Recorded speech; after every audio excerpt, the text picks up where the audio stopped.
Okay, Vikram. So, continuing our dialogue, I'd like to ask. You said you always did the right thing. And, No, yeah. I don't think I did the right thing. Okay. I tried to do the right thing. Okay. There's a lot of difference. Okay. Because it's not that we achieved it or that I achieved anything just because I thought I should do it. Right. Achievement is yet another step, is another journey. So you may decide to do the right thing, but it doesn't just happen. Mm-hmm. It's a matter of persistence and doggedness and analysis. How do you, if you've decided to do the right thing, what is the right thing? How do you get there? And once you think you've got what is the right thing, then you have to implement it. Mm-hmm. And that is also a whole series of steps usually. I mean, they can be simple things, they can be complex things, but in an organization, it's always very complex. So, yeah, so the effort was to try and do the right thing. And that, from my perception, when I joined Eicher in 1990, I felt that it's a very people-oriented organization. It cares for its employees, even back then. And there's a very strong sense that, yeah, we are getting the latest technology. There was a lot of technology, but there was a caring for employees. I experienced that myself. I felt that an organization is very, very extremely compassionate and caring. And that doesn't happen by itself. There is something in the DNA of the organization that creates that culture. And so I would like to know, what were the ideas behind whatever you did, what you felt was the thing to do for you? I think first of all, you may ascribe to me the decision to hire the people that we did hire. But once those people were there, the direction the organization took was based very much on those people, not just me. My main contribution was to hire the right people, what I thought were the right people. And thereafter, it was a very joint kind of decision-making process where people together decided what to do, how to do it, what was working, what was not working. That was all joint. And as far as people-related things are concerned, there were people like Subodh Bhargav, there was Anil Sachdev, there were others, there was Deepak Dhawan, there were so many others who worked in the HR field who actually characterized our whole HR service, or let's say the function. So for me to either accept or to take the what shall I say, that it was not me who did that. As I said, it was really selecting the people. And after that, also, I mean, what did work was that then you also not only selected, but then you also rewarded those people for doing well. Mm-hmm. And that was an indication of what you wanted and what you didn't want. But it is the people who did all the real thinking and working. So it's like you created what in OD language we'll say, you created a container which attracted certain kind of people, and then you gave them all the freedom to excel in what they wanted to do.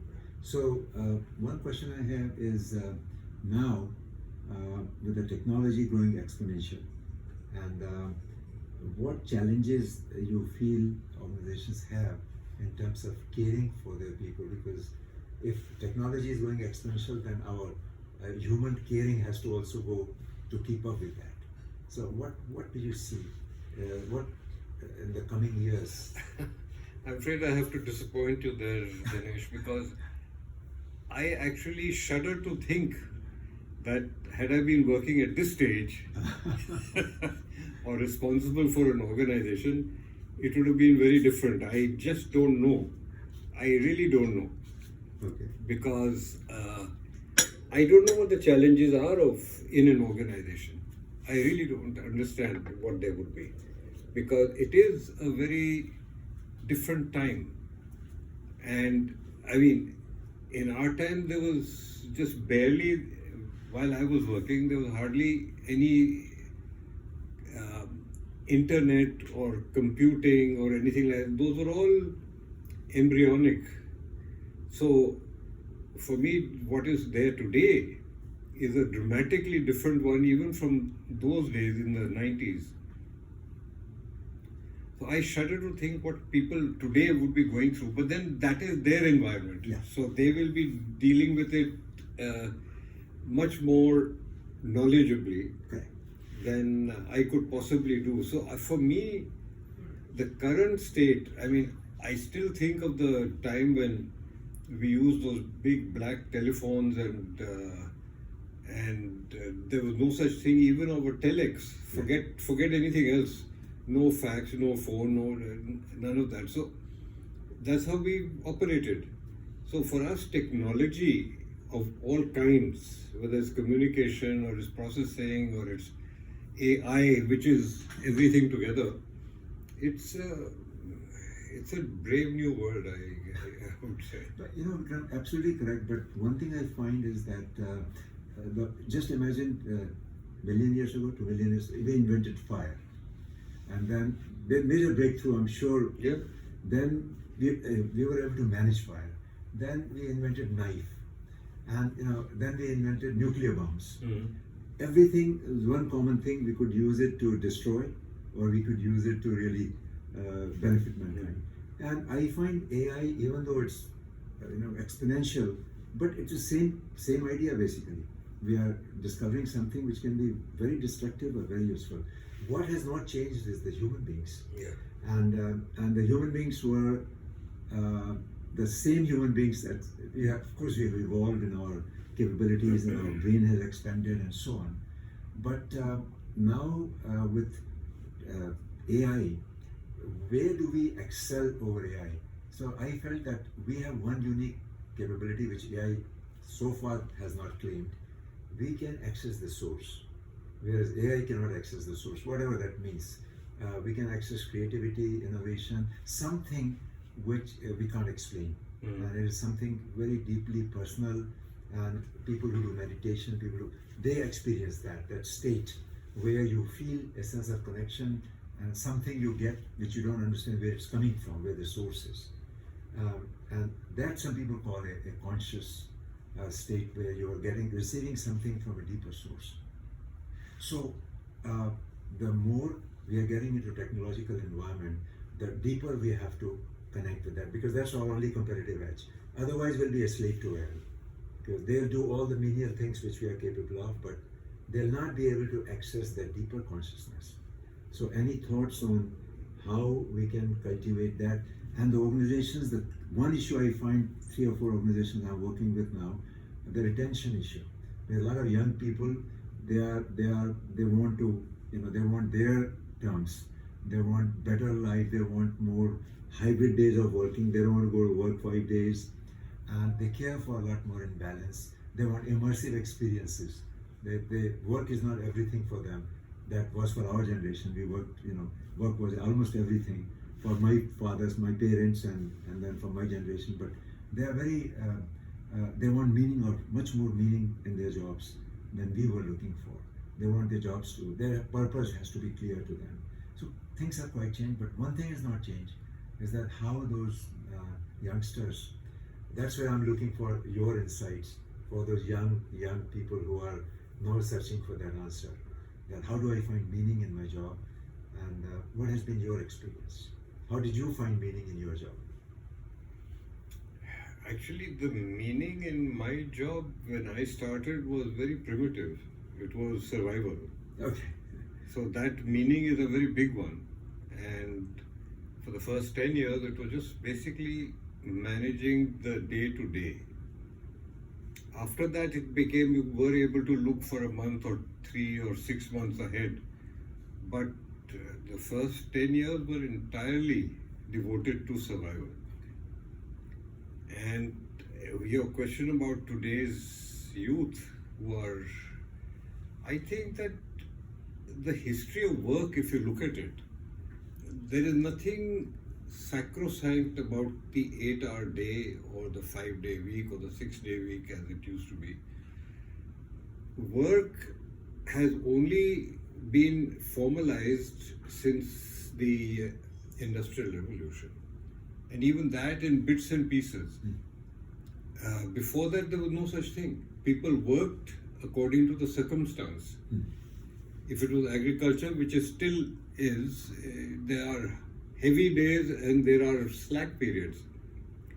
And so people all over and what else did they do? They either worked in the service business or they worked in handicrafts or they worked in something else like that. So people were not confined to a place and 8-hour day or anything like that. There was no such rule. That only developed as mechanization became more and more widespread, and it entered all ways of doing things. Just like now electronics and then the internet and AI, they're all getting into everything. Right. So that time it was mechanization. Instead of using a water mill, then it became electricity, then it became power of other kinds, steam engine and things like that. So that brought about a whole, people had to be organized in order to do the job. And so when you organize them, then you have to fix times, then you have to fix sequences and all kinds of things. So that time, and so I think that this is all evolutionary. And what AI will bring is another stage in that evolution. And people will adjust, they will define what is to happen with AI. I don't know it. Okay. I am not going to experience it, at least not on my body, and not in my job. It is going to happen in the environment, and it's going to happen in real life, in work and every place else, perhaps in politics, perhaps in communication. So all that is in the offing, and I don't think that, I at least am not worried. I think that the human being has shown his capacity to overcome all these challenges. And I even think that that climate change, I mean, there are so many complaints about slipping targets and all kinds of other things, that countries are not adhering to what they had promised, etc. I think ultimately the solution is technological. And it is the scientists who will find the solution. Solutions is not one solution, there will be many solutions. And we will manage. We have always managed. Unless someone sets off this third world war, I think that we are all right. That's my view.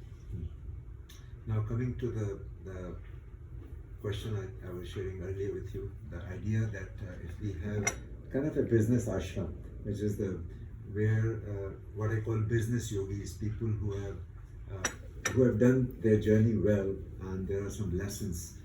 If they impart that knowledge with the younger generation, where the younger leaders who are conscious and they want to learn from the wisdom of the elders, the kind of traditions we have in our society, that the elders will share their wisdom and the youngers will receive that, and then they would pass it on to the next generation. So if we created a place where we have people, like-minded people who are interested in these kind of dialogues and conversations, they all came together. What are your thoughts about that? What do you feel about that? What would be that like? I never thought about it, so see, I think that if young people are receptive, then it's a very good idea. And if you can find those young people who are receptive to learn from the experience of others. I won't even say as advice so much as the experience. You extract from the experience for your own use. So that I think is a very good idea. And it should work if you're able to organize it well. But I think then you'll have to learn from the performance of how it works and how it doesn't work. And so you probably need a lot of adjustment in the first few sessions, first few times. Yeah. Well, thank you so much. I think I'm finding very upbeat mood in India this trip, right after G20, and I find a lot of receptivity for, especially in the context of well-being of employees.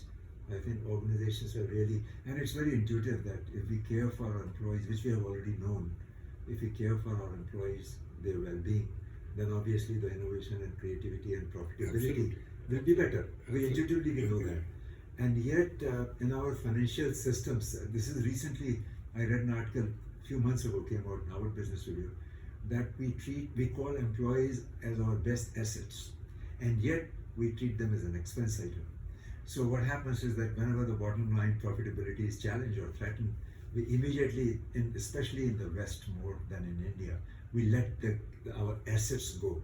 But if we shifted that accounting treatment and we treated them really like assets, then our assets appreciate. And we never want our assets to deteriorate. Our building, we put money to maintain and allocate, improve. Then I think we'll be more willing to put money for improving our employee assets. But as long as we keep treating them like expense item, then there's no incentive to really invest. And there are organizations who do. But in general, any thoughts on that? How can we really care for our employees in the real sense, not paying the lip service? Everybody cares for their employees, but do you really create a culture of well-being culture where you're not creating stressed out environment, even though some of it is necessary, optimal stress, but not too much stress? Creating a culture where people don't get involved in ego conflicts and really transcend above that, connect them with a larger purpose, connect them with some inspirational ideas, goals, which we see organizations do that now. But creating that kind of culture, any thoughts on that? Because Eicher is an example of that, where the culture was always inspiring. Yeah, I think that, well, the way I saw it,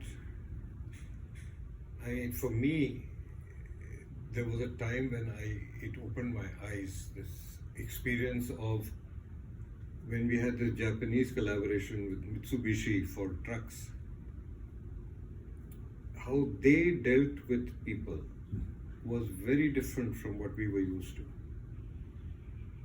The whole philosophy behind Kaizen, which is such a simple thing, but the philosophy behind Kaizen is that people have not only arms and legs, they have a head, they have a mind, they have a brain, they have thinking power. Right. And if you open it, and if you extract from them what they can offer, it is huge. And that is what, for me, was the real learning. Right.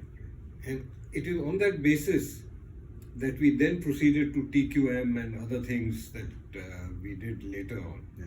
But the first thing was just this simple thing of Kaizen. Okay. That everyone can contribute to improving, and especially people who are doing a particular job, they can contribute for that job most.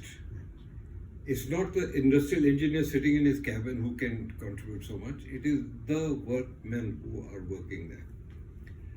So I'm saying that this is the opening of the mind is very necessary, that people are not just physical labor. Right. And it may seem so, but you give them the opportunity and they will work wonders with it. Absolutely. I remembering that first time we went to the Alvar plant, and all the workers who had done new things, they painted orange. Yes. And with so much pride they were showing you, here is my orange, and you're looking for it orange. happened so many times, so many times. But what is interesting now, you just said it, open mind. What is interesting about this time is their opening heart. Mm-hmm. And we have never seen people connecting heart to heart. Actually, in the West, especially in US, it was really prohibited that you don't talk personal life, emotions, and all that. But that's changing now. And as we discovered that opening the mind created a new source of energy and joy, opening of heart also is creating tremendous amount of creativity, joy, innovation, as we are opening more and more of us and accepting human beings as a whole. So opening up the heart is so powerful, but how do we achieve it? Because in generally people would not talk heart to heart in organizations, especially in US. I think if you're burnt out, if you have a problem, you'll be sent to employee assistance program where you'll sit down and you'll talk to a counselor and you'll try to solve. But what we are thinking is applying the model of support system, because ultimately change happens when we can support each other, when we have an emotional bond. So what we are doing is we're taking the leadership teams, top leadership teams, and asking them to come together and support each other for well-being of each other. It's not you're competing with each other in a regular job. That's where the competition comes in. But if we can support each other on well-being, I'm finding success with that. They're willing to support each other for well-being of each other. Mm-hmm. So one person wants to exercise more, other person wants to change his diet style and different things. And that support with each other is their opening heart to heart. Because they have to accept their vulnerability, which is not easy. Because we always like to put the brave front, a strong leadership idea. Especially men. Right. So now they're opening up their heart and now they're connecting. I'm hoping that heart-to-heart connection doesn't stay only in that well-being meeting. It spills over when they go to other meetings, that bonding and then heart-to-heart connection carries on. So this heart-to-heart and a deeper connection. Any thoughts on that? What do you feel about that? Well, I think it's a very good step. It's a very good direction. It just reminds me of some of those experiences we had, if you remember, off-sites where we made a boat out of various things, and I remember that. No, so that was a lot of fun and a lot of togetherness, and it brought everyone, actually opened up people's lives to each other, because it was not just that particular action, but you became familiar with each other. So I think that it's a very good idea, and it is a good direction to go. And if people are, I mean, you put your finger on the problem, which is that it should continue beyond the meeting. So how do you ensure that? That is a very good point that you made. Yeah, that's a good question. I think if people saw the benefit in it, and I think one thing I find very important is people somehow, if we could see that we can operate what Maslow called, at ego and then the self-actualization.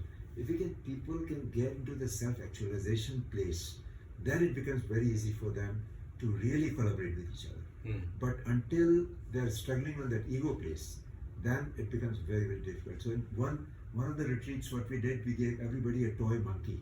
And I have a picture of that. The toy monkey was hanging here, and that reminded everyone that monkey is inside me. That is not to degrade ego. I mean, ego is very useful, and it motivates us all our life to achieve things. But then there is something beyond that. And if we can somehow get people to go beyond that and connect at self-actualization level, the leadership team, then magic can happen.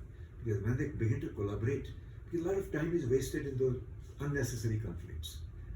Like many times, and people will just argue for hours with each other, and if they could just rise above that, and then it becomes easier. That's one of the things I have found. But do you have any other suggestion?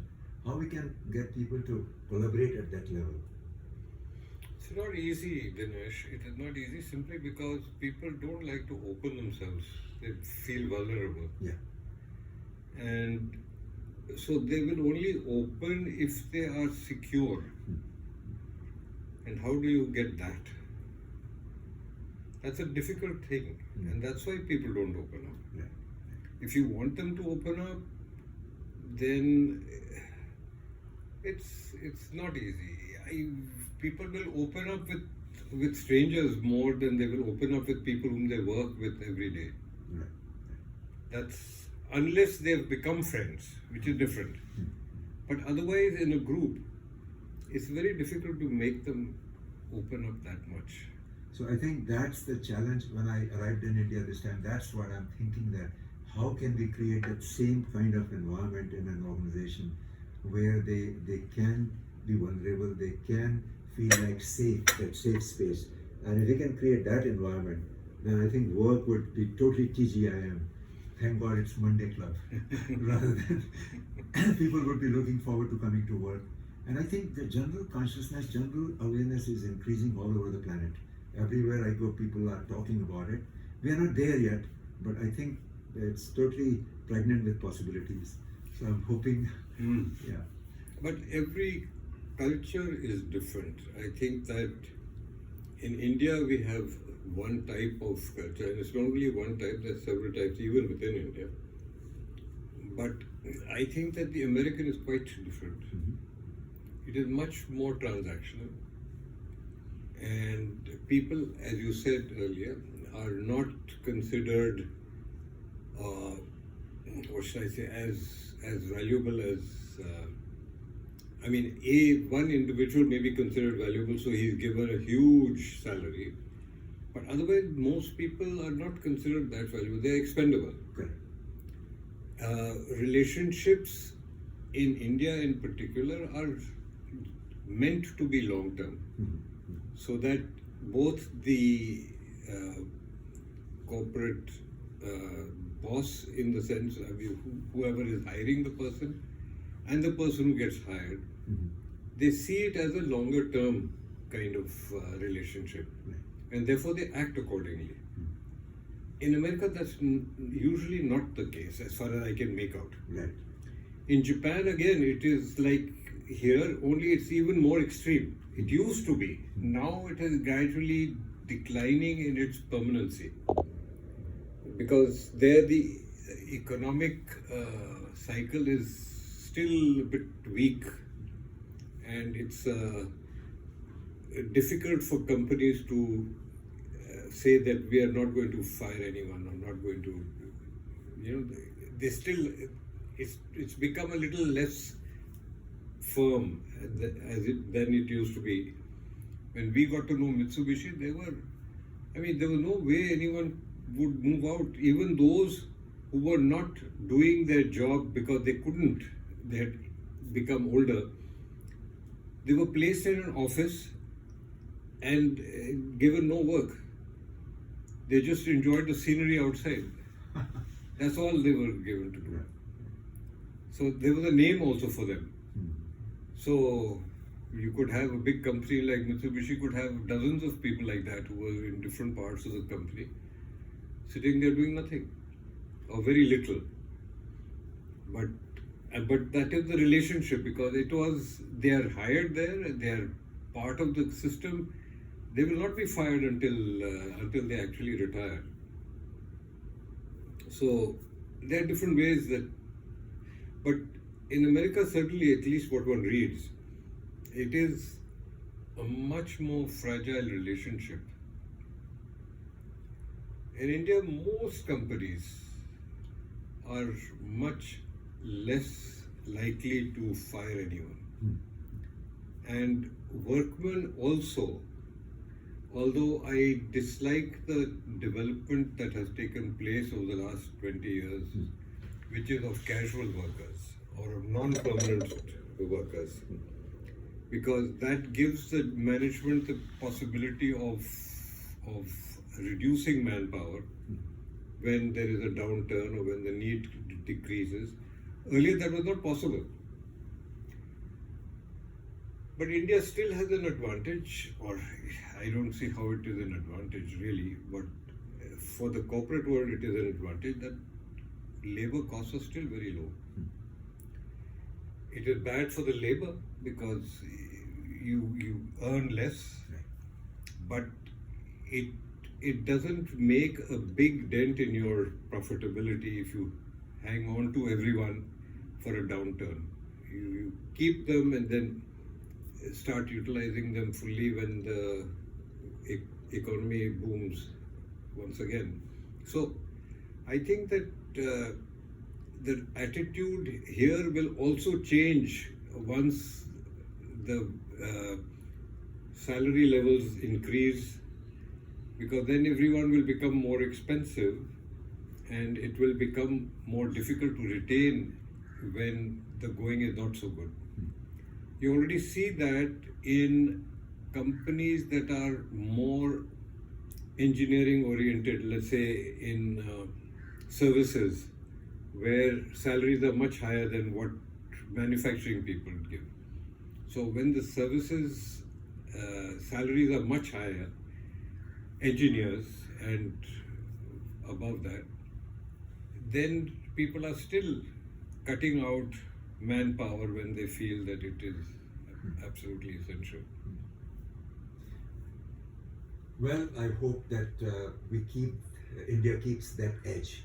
Because One of the reasons I find that I have lived in both countries, US and India, like I shared with you last time, the technology, I was enamored with technology and still love AI and whatever is happening latest, and Bay Area is the place for that.